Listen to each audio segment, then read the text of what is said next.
میری کانسٹیچوئنسی جو 2 اضلاع پر مشتمل ہے، انڈر ڈیولپڈ ایریا ہے، ایک پسماندہ ایریا ہے، لیکن اس حکومت نے سننے میں یہ آ رہا ہے کہ وہاں کے جو ہمارے میگا پروجیکٹس تھے جو پی ٹی آئی کے دور میں شروع ہوئے تھے ان کو پی ایس ڈی پی سے ہی نکال دیا، تو ایسی ترقی دے رہے ہیں جی یہ جناب۔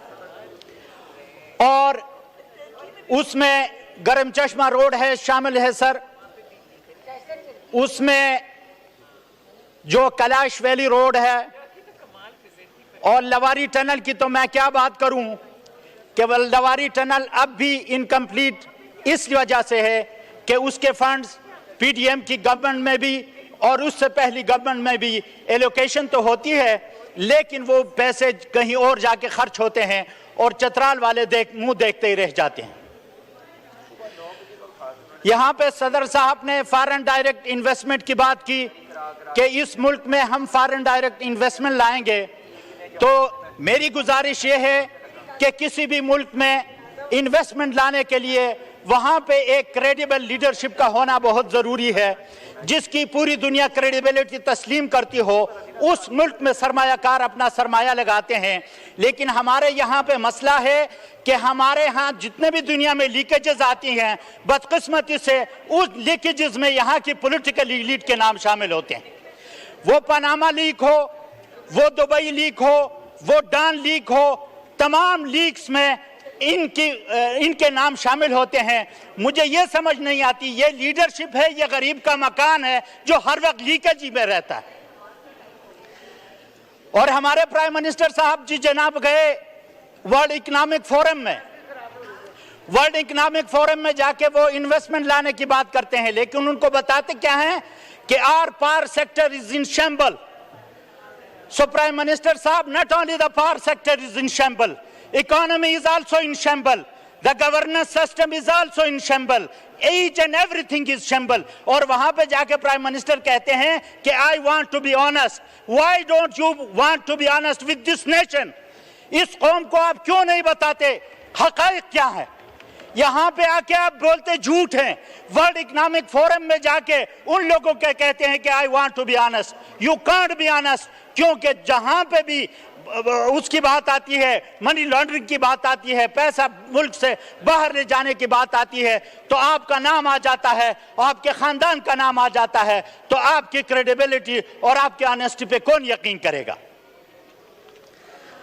تو جناب والا میری گزارش یہ ہے کہ جس طرح سب اس بات کو کنفیس کرتے ہیں، ایک سابق وزیر داخلہ آن ریکارڈ یہ بات کہتے ہیں کہ جناب والا ہم نے P D M regime change اس لیے کی، پی ڈی ایم نے، تاکہ ہم اپنے کیسز ختم کر سکیں۔